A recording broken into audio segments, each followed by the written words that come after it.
सर्वप्रथम पूज्य मुनिश्री के चरणों में कोट से नमन, पूज्य माता जी को वंदनामी एवं हमारे अध्यक्षता कर रहे डॉक्टर रेणु जी, डॉक्टर अनुपम जी एवं विजय जी, सभी को मंचासीन को नमन करता हूँ। सभी विद्वतगण, कल मैंने यहाँ बैठे बैठे कुछ पंक्तियाँ लिख दी। आज सबसे पहले मैं उन पंक्तियों को समर्पित करता हूँ माता जी के चरण कमलों में। भावों के श्रद्धा पुष्पों को यहाँ चढ़ाने आया हूँ, भावों के श्रद्धा पुष्पों को यहाँ चढ़ाने आया हूँ। गणनी प्रमुख ज्ञानमती को शीश झुकाने आया हूँ, गणनी प्रमुख ज्ञानमती को शीश झुकाने आया हूँ। सतखंडागम सूत्र पर माता जी ने अपनी कलम चलाई, सतखंडागम सूत्र पर माता जी ने अपनी कलम चलाई। वीर सागर की शिष्या हो, टीका कर ज्ञान रोशनियाँ फैलाई। सिद्धांत चिंतामणि लिखकर इसको सरल बनाया, सिद्धांत चिंतामणि लिखकर इसको सरल बनाया। जिन वाणी के गूढ़ रहस्यों को जन जन तक पहुंचाया। 20वीं सदी की प्रथम मारिका चिंतन अति भारी, 20वीं सदी की प्रथम मारिका चिंतन अति भारी। कोटि कोटि बंदन माता जी को, इनकी महिमा है न्यारी। युगो युगों तक याद करेगा जब तक यह भारत है, युगो युगों तक याद करेगा जब तक यह भारत है। 2000 वर्ष में प्रथम मारिका भरा ज्ञान का सागर है, 2000 वर्ष में प्रथम मारिका भरा ज्ञान का सागर है।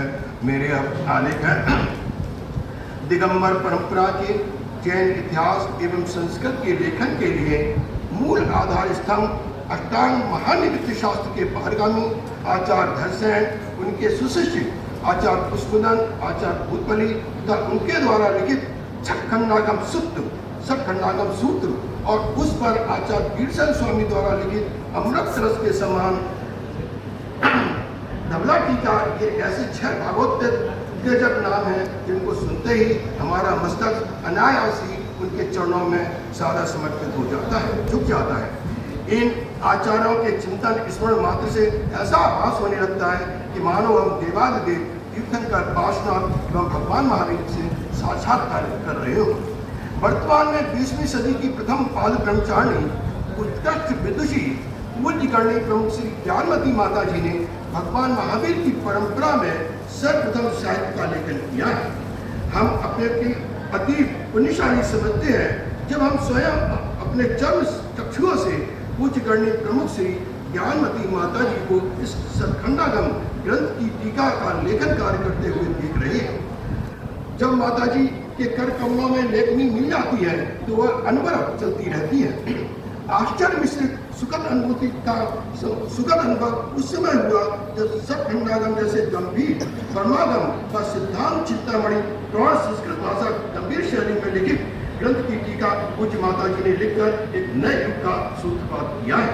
यह जानकर आश्चर्य होगा 2000 वर्षों में के इतिहास में प्रथम आर्यिका माता जी है जिन्होंने परमागम ग्रंथ पर टीका लिखी है। पूज्य माता जी अब तक सतखंडागम की 16 पुस्तकों की टीका कर चुकी हैं, जो हम सभी के लिए गर्व की बात है। यह अत्यंत प्रशंसनीय है, जिनके रोम रोम से रणोकार की गूंज सुनाई देती है, जिनकी ज्ञान ज्योति से वर्तमान में चारों दिशाओं में प्रकाश फैल रहा है। ऐसी आर्यिका शिरोमणि पूज्य ज्ञानमती माता जी ने आचार्य वीरसेन स्वामी की धवला टीका को सुगम बनाकर सिद्धांत चिंतामणि को विशिष्ट भक्तियुक्त बनाकर समाज को समर्पित किया है।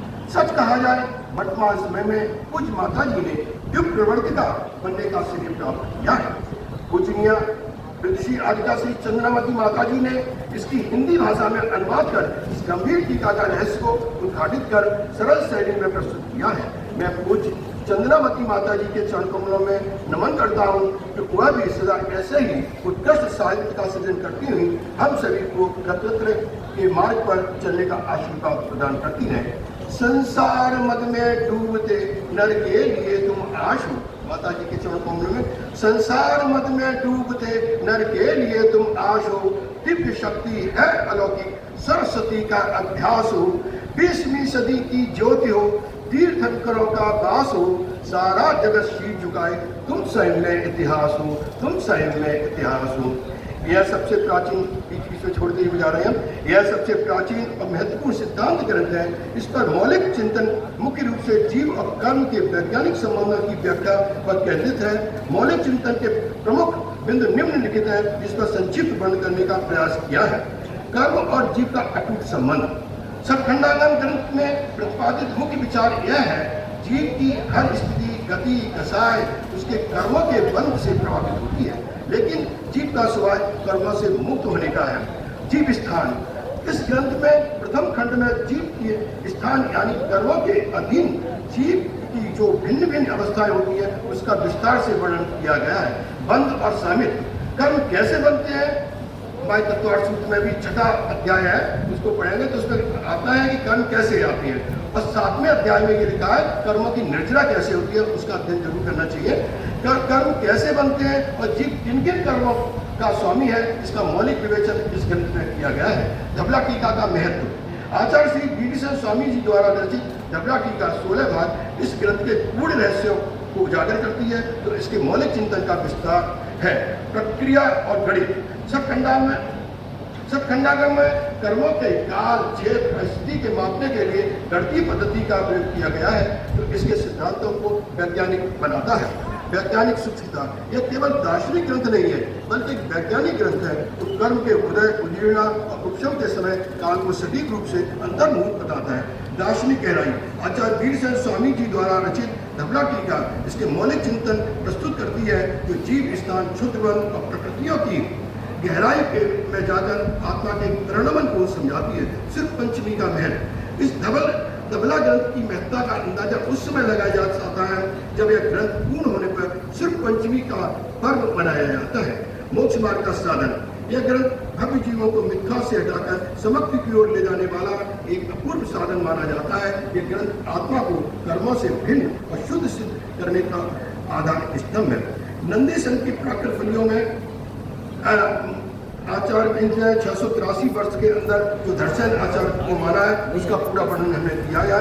इसके साथ ही सतखंडागम सूत्र के टीकाकार आचार्य बीरसेन स्वामी हरवंश पुराण सर्ग 1 में लिखा है, जीवात्म परलोकस्य कवि नाम चक्रवर्तिना वीरसेन गुरु कीर्ति रंग का भावसदेव। बस अभी एक मिनट रखते हैं। तो इस प्रकार हमने इनका दिया है। जय धबला प्रशस्ति में जो लिखा है उसका भी मैंने वर्णन दिया है, और आगे करते हुए आदि पुराण उत्थानिका 55-58 में जो दिया है, यस की प्रज्ञान दृष्टवा सर्वार्थ गामिनी जाता सर्वज्ञ सद्भावे नारायण वसन। तो फिर आचार्य पुष्पदंत और भूतबली का हमने इसमें वर्णन देते हुए लिखा है। फिर इसमें दर्शनाचार पुष्पदंत और भूतबली के विषय में धबला में अनेक विषयों विशेषताएं उपलब्ध मिलती हैं, जिसका वर्णन हमने धबला के ग्रंथ को देखते हुए लिखा है। फिर सतखंडागम सूत्र में विषय वर्गीकरण और परिचय इसका भी दिया है। फिर इसके बाद यह ग्रंथ 6 खंडों में विभक्त है, अतः इसे सतखंडागम कहते हैं। उनके नाम एवं उनके बड़े विषय इनमें दिए हैं। तो इसमें कहते हैं कि जिस प्रकार चक्रवर्ती अपने चक्ररत्न के द्वारा सतखंड रूप भारत क्षेत्र को बिना किसी विघ्न बाधा को ही साधित वश में कर लेता है, उसी प्रकार मैंने भी अपनी बुद्धि रूपी चक्र के द्वारा जीव स्वामी, क्षुद्रवन, बंध स्वामी, वेदना खंड, वर्गणा खंड और महावन इन 6 खंडों से युक्त परमागम को अच्छी तरह साधित किया, उसका अध्ययन किया है। तो इसमें 6 खंड हुए। जीवठान खंड है, बंध खंड है, बंध समित विषय, वेणा खंड और वेदना खंड और बगड़ा खंड, बरगड़ा खंड। इस प्रकार ये 6 खंड है। महाबंध खंड। इस प्रकार श्री दर्शन आचार्य ने के महान उपकार स्वरूप कि आज हमें सतखंडागम के स्वाध्याय करने का मिल रहा है। इन्होंने 12वें दृष्टिवाद अंग के अंतर्गत पूर्व के तथा 5वें अंग व्याख्या प्रकृति के कुछ अंशों को पुष्पदंत और भूतबली आचार्य को पढ़ाया था। दिगंबर संप्रदाय की मान्यता अनुसार सतखंडागम और प्रसाद पाहुति ऐसे ग्रंथ हैं जिनका सीधा संबंध महावीर स्वामी की द्वादशन वाणी से माना जाता है। वे दर्शन स्वामी जयवंत हुए, जिन्होंने इस महान कर्म प्रकृति प्राकृत रूपी पर्वत को बुद्ध रूपी मस्तक से उठाकर श्री पुष्पदंत और भूतबली आचार्य को पढ़ाया है। हमें ऐसे परम उपकारी आचार्यों के श्री पंचमी का सर्वत्र पूजा करनी चाहिए। उनको मैं पुरुष नमन करता हूँ। इसके साथ राम लेता हूँ। जय जय।